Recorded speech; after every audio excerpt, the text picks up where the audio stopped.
নমস্কার বন্ধুরা, আমি অপু আর আনন্দের ছাদ বাগানে আপনাদের সবাইকে সবুজ অভিনন্দন। বন্ধুরা, আজকে আমরা জেনে নেব কত সহজ পদ্ধতিতে আমরা করবী গাছকে পরিচর্যা করতে পারি আমাদেরই ছাদেতে, এবং তোমার ছাদটাকে দারুণ সুন্দর সাজিয়ে রাখবে ফুলে ফুলে। প্রথমেই আমি তোমাদেরকে গাছটা দেখাই। দেখো, গাছের মধ্যে কুঁড়িতে ভর্তি হয়ে গেছে। কিন্তু এই গাছটা সেই গাছটা যেটার আমি প্রতিস্থাপন তোমাদেরকে দেখিয়েছিলাম। মানে একদম ছোট অবস্থায় আমি গাছটাকে নিয়ে এসেছিলাম, নিয়ে এসে গাছটাকে প্রতিস্থাপন করেছিলাম এবং বলেছিলাম যে এই জায়গা থেকে আমি কেটে দেবো। এই জায়গা থেকে আমি কেটে দিয়েছিলাম। কেটে দেওয়ার পর এখন কিন্তু গাছটা খুব ভালো ডেভেলপ হয়ে গেছে। তোমরা যদি আগের ভিডিওটা না দেখে থাকো তাহলে কিন্তু অবশ্যই আগের ভিডিওটা দেখে নেবে। ডেসক্রিপশন বক্সে লিঙ্ক দেওয়া আছে এবং ভিডিও শেষে এন্ড স্ক্রিনেও কিন্তু লিঙ্ক দেওয়া আছে, তোমরা চাইলে দেখে নিও। একেবারে ছোট অবস্থায় কিন্তু করবী গাছকে কীভাবে পরিচর্যা করতে হয় তার সম্পূর্ণ ভিডিও ওইটার মধ্যে আছে, তোমরা দেখে নিও। এরপর দ্বিতীয় স্টেজে, মানে যখন এই গাছটা এতটা বড় হয়ে যাবে তখন আমরা ফাইনাল পটিং করব। এবং ফাইনাল পটিং করতে গেলে আমাদের কী কী করতে হবে, কী কী পরিচর্যা নিতে হবে এবং কতটা আমাদের জল দিতে হবে, কতটা আলোর মধ্যে রাখতে হবে, সমস্ত বিষয়টা নিয়ে আজকে আলোচনা করব। তবে তার আগে তোমরা জেনে নাও মাটিটা আমাদের কীরকমভাবে তৈরি করতে হবে। এই যে মাটিটা দেখতে পাচ্ছ তোমরা এখানে, এই মাটিটার মধ্যে আমি কী কী নিয়েছি তোমাদেরকে বলে দিই। দেখো, মাটিটার মধ্যে প্রথমে আমি 1 ভাগ নিয়েছি মাটি। তুমি যে কোনো মাটি নিতে পারো, কোনো অসুবিধা নেই। একটু বালি চালনা দিয়ে তোমাকে চেলে নিতে হবে। তার সঙ্গে তুমি নেবে 1 ভাগ বালি। সাদা বালি যদি পাও খুব ভালো হয়, সাদা বালি না পেলে তুমি লাল বালি নিয়েও কাজ চালাতে পারো। মূল কারণ হচ্ছে যে মাটিটা যাতে খুব ঝুরঝুরে হয়, সেই জন্যই বালিটা দেওয়া। এরপর তুমি যে কোনো একটা কম্পোস্ট নিতে পারো। সেটা তুমি পাতা পচা সার নিতে পারো, সেটা তুমি ভার্মি কম্পোস্ট নিতে পারো, অথবা গোবর সার নিতে পারো, কিচেন কম্পোস্ট নিতে পারো। তোমার হাতের কাছে যেটা থাকবে তুমি সেটাই নিতে পারো, কোনো অসুবিধা নেই। হয়ে গেল এই 3টে মূল উপাদান। এই 3টে মূল উপাদানের সঙ্গে আমি 2 মুঠো শুধু কোকোপিট মিশিয়েছি। যেহেতু এটা গরমের গাছ সেহেতু একটু কোকোপিটের প্রয়োজন আছে। মানে মাটিটা একটু ময়েশ্চার পছন্দ করে, সেই জন্য আমি একটু কোকোপিট নিয়ে নিয়েছি। এই কোকোপিট হয়ে যাবে তোমার 2 মুঠো। এর সাথে আমি নিয়েছি 3 চামচ শিংকুচি, 3 চামচ হাড়ের গুঁড়ো, 1 চামচ পটাশ আর 3 চামচ নিমখোল দিয়ে ভালো করে আমরা মাটিটাকে তৈরি করে নিয়েছি। কীভাবে তৈরি করেছি ভালো করে দেখো, এইভাবে ঠিক এইভাবে মিশিয়ে নিয়েছি। ঠিক এইভাবে ভালো করে সব কটা জিনিস দিয়ে আমরা এইভাবে ভালো করে মাটিটাকে মিশিয়ে নিতে হবে। মিশিয়ে মাটিটাকে খুব ভালো করে ঝুরঝুরে তৈরি করে নিতে হবে। এইভাবে মাটিটা তৈরি করার একটাই কারণ হচ্ছে যে গাছটা কিন্তু ময়েশ্চার পছন্দ করে, কিন্তু গোড়ায় জল জমে যাক একেবারে পছন্দ করে না। সেই জন্য আমাদের কিন্তু এইভাবে মাটিটা তৈরি করতে হবে। তাহলে কী হবে, মাটিটা ভিজে ভিজে থাকবে হালকা, কিন্তু কোনো রকমভাবেই কিন্তু গোড়ায় জল জমবে না। সেই জন্যই আমাদের এইভাবে মাটিটা তৈরি করে নিতে হবে। এই মাটিটা হচ্ছে করবী ফুল গাছের জন্য সবথেকে আদর্শ মাটি। এরপর আসছি ড্রেনেজ সিস্টেমের ব্যাপারটায়।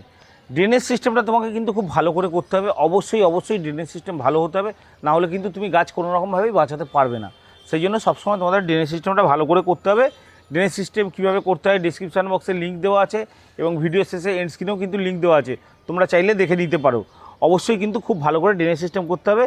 এবং 6 ইঞ্চি পটের পর আমরা কী করব, 10 ইঞ্চি পটের মধ্যে একে রিপোর্ট করব। 10 ইঞ্চি পটে রিপোর্ট করার জন্য 10 ইঞ্চি একটা টব নিয়ে নিয়েছি এবং খুব সুন্দর ভালো করে আমি একটা ড্রেনেজ সিস্টেম তৈরি করে নিয়েছি। এরপর আমরা কী করব, মাটিটা দিয়ে দেবো। মাটিটা কীভাবে দিচ্ছি তোমাদেরকে একটু ভালো করে দেখতে হবে এবং ভালো করে বুঝতে হবে যে মাটিটা কিভাবে দিতে হবে তোমাদেরকে। প্রথমে আমি কি করব, 3বার এইভাবে মাটি দেবো। দেখো, 1, এই 2 আর এই 3। খুব আমার ঝুরঝুরে মাটি। দেখো, এরপর আমাকে কী করতে হবে, হাত দিয়ে আস্তে আস্তে এইভাবে ঠেসে দিতে হবে। দেখো কীভাবে ঠাসছি আমি, দেখো এইভাবে আস্তে আস্তে ভালো করে ঠেসে দিতে হবে। তাহলে কী হবে, ভেতরের মধ্যে হাওয়া থাকবে না। হাওয়া থাকলে কিন্তু ফাঙ্গাস লাগার একটা চান্স থাকে, সেই জন্য কখনো যাতে হাওয়া না থাকে এইভাবে হাত দিয়ে ঠেসে দিতে হবে তোমাকে। এরপর আমরা কী করবো, এটাকে বার করে নেবো। দেখো, আস্তে আস্তে এইভাবে ঠুকে আমরা বার করে নিলাম। তলায় কিন্তু ড্রেনেজ সিস্টেম করেছিলাম, সেই জন্য ড্রেনেজ সিস্টেমের পাথরগুলো এখনও রয়ে গেছে। দেখো, এইগুলোকে আমাদের কী করতে হবে, আস্তে আস্তে বার করে দিতে হবে। এরপর আমরা বসিয়ে দেবো। দেখো, ঠিক এইভাবে বসিয়ে দেবো। এরকম বসালাম, দেখে নাও, বসিয়ে দিলাম। বসিয়ে দেওয়ার পর আমাদের একটা কাজ হচ্ছে, এই যে ধারের দিকে একটু একটু আমরা ভেঙে দেবো, কেননা এখান থেকে খাবার সংগ্রহ করা শিকড়গুলো থাকে, সেই জন্য ওরা যাতে খাবার খুব ভালো করে সংগ্রহ করতে পারে আমরা একটু জাস্ট ছাড়িয়ে দেবো। খুব বেশি কিন্তু নয়, অল্প করে জাস্ট ছাড়িয়ে দেবো। দেখো, একটু ছাড়িয়ে দিলাম।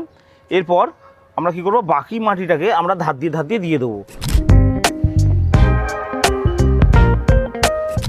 এরপর আমরা কী করবো, হাত দিয়ে এইভাবে আস্তে আস্তে মাটিটাকে বসিয়ে দেবো। দেখো, ঠিক ঠেসে দেবো এইভাবে আস্তে আস্তে ঠেসে দিলে কিন্তু মাটিটা বসে যাবে। দেখো, এইভাবে আস্তে আস্তে বসে যাবে। দেখো, এইভাবে চেপে দেওয়ার জন্য আমাদের কিন্তু ভেতরে কোনো হাওয়া রইল না, মানে এয়ার পকেট হলো না, আমাদের খুব সুন্দর ভালোভাবে কিন্তু গাছটা বসে গেল।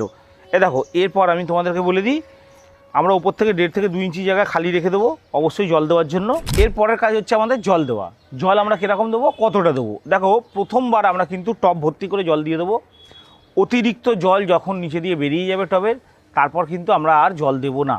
অতিরিক্ত জল যতক্ষণ না বেরোচ্ছে টবের নিচে দিয়ে, ততক্ষণ কিন্তু আমাদেরকে জল দিয়ে যেতে হবে। টব ভর্তি করে জল দেবো, অতিরিক্ত জল বেরিয়ে গেল, প্রথমবারে জল দেওয়া কমপ্লিট। এবার আমরা প্রতিদিন জল কিভাবে দেবো?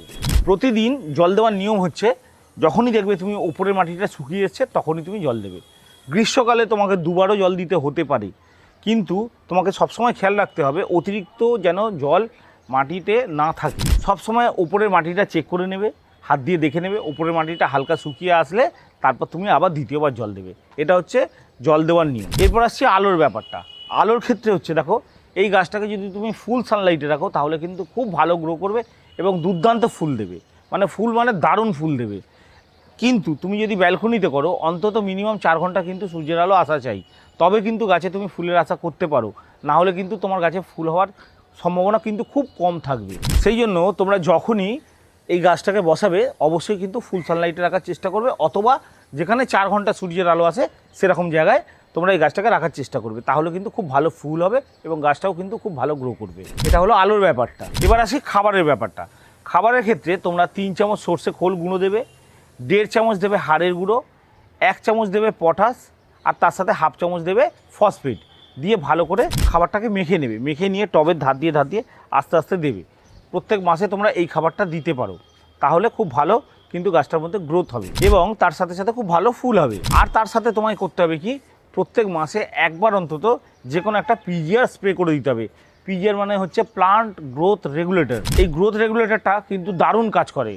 এই গ্রোথ রেগুলেটর আমি কিন্তু প্রত্যেক মাসে একবার করে ব্যবহার করে থাকি প্রত্যেকটা গাছেরই ক্ষেত্রে। এই পিজিআরটা তুমি যে কোনো গাছের দোকানে পেয়ে যাবে, যে কোনো গাছের দোকানে তুমি পেয়ে যাবে, কোনো অসুবিধা নেই। তুমি মিরাকুলান ব্যবহার করতে পারো, অথবা মিরাকুলান ছাড়াও অনেক রকম বাজারে পিজিআর পাওয়া যায়, তুমি যেটা খুশি সেটাই ব্যবহার করতে পারো।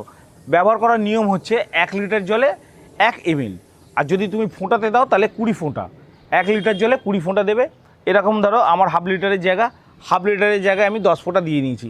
দিয়ে আমি কি করব, এইভাবে আস্তে আস্তে গাছটাকে স্প্রে করে দেবো। সূর্যের আলো থাকাকালীন আমাদের কিন্তু গাছের মধ্যে এইভাবে স্প্রে করে দিতে হবে। দেখো, সূর্যের আলোটাও পড়ছে এবং গাছের মধ্যে আমরা স্প্রেও করে দিচ্ছি। দেখো, এইভাবে আমাদের আস্তে আস্তে স্প্রে করে দিতে হবে গাছে। এটা হলো সম্পূর্ণ খাবার। এছাড়াও তোমরা আরেকটা কাজ করতে পারো, সেটাতে কিন্তু আরও ভালো রেজাল্ট পাবে তোমরা। আমার একটা মিশ্র সার তৈরি করা আছে। মিশ্র সারটা কীভাবে তৈরি করেছি তার একটা ভিডিও আছে, ডেসক্রিপশন বক্সে লিঙ্ক দেওয়া আছে, তোমরা চাইলে দেখে নিতে পারো, অথবা এন্ড স্ক্রিনেও কিন্তু দেখে নিতে পারো, সেটার লিঙ্ক দেওয়া আছে। এই মিশ্র সারটা যদি 10 ইঞ্চি টবের জন্য তুমি 1.5 মুঠো ব্যবহার করো, 1.5 মুঠো যদি ব্যবহার করো, তাহলে কিন্তু দুর্দান্ত রেজাল্ট পাবে। তুমি একদম 100% কিন্তু রেজাল্ট পাবে, দুর্দান্ত। 1.5 মুঠো দিতে হবে, বেশি নয়, দিলেই কিন্তু খুব ভালো। এই 10 ইঞ্চি টবের জন্য খুব ভালো রেজাল্ট পাবে তুমি। আর তার সাথে তোমাকে একবার পিজিআর দিতে পারো, নাও দিতে পারো, তাতেও কিন্তু কোনো অসুবিধা নেই। এটা হলো খাবারের ব্যাপারটা। এরপর আসি রোগ পোকার ব্যাপারটা। রোগ পোকার ক্ষেত্রে বলে দিই, এই গাছটার ক্ষেত্রে কিন্তু মিলিবাগের আক্রমণ খুব ভালো হয়, দারুণ মিলিবাগের আক্রমণ আমরা দেখতে পারি। সেই জন্য সবসময় কিন্তু মিলিবাগের আক্রমণকে রুখতে গেলে যা যা করণীয় সেটা অবশ্যই তোমাকে করতে হবে। কিন্তু আমি বলবো তোমাদেরকে, তার আগে সবথেকে বেশি গুরুত্বপূর্ণ বিষয় যেটা, সেটা হচ্ছে আমি প্রথম থেকে যদি গাছটার ব্যবস্থাপনা নিয়ে নিই, মানে রোগ পোকার যদি ব্যবস্থাপনা নিয়ে নিই, তাহলে কিন্তু কোনো রকমভাবেই গাছের মধ্যে রোগ পোকা আসবে না। তার জন্য আমরা কি করব, ডাইমেথড 30 EC এই কম্পোজিশনের যে কোনো একটা ওষুধ আমরা প্রায় 15 দিন ছাড়া কিন্তু গাছের মধ্যে স্প্রে করব। অথবা কাকা স্প্রে করতে পারি, কাকাও কিন্তু অর্গ্যানিক খুব ভালো, বা নিম তেল স্প্রে করতে পারি, যে কোনো একটা আমরা স্প্রে করতে পারি। কিন্তু প্রত্যেক 15 দিন ছাড়া আমাদেরকে স্প্রে করতেই হবে। নিয়ম এবং মাত্রাটা বলে দিই। নিয়মটা হচ্ছে প্রত্যেক 15 দিন ছাড়া বিকেলবেলা তোমায় স্প্রে করতে হবে। আর মাত্রাটা বলে দিই, মাত্রাটা হচ্ছে 1 থেকে 1.5 ml নেবে 1 লিটার জলে, ভালো করে গুলে নেবে, গুলে নিয়ে বিকেলবেলা গাছের মধ্যে স্প্রে করে দেবে। বিকেলবেলা গাছে যদি স্প্রে করে দাও তাহলে কিন্তু তোমার গাছের মধ্যে কোনো রোগ পোকা আসবে না।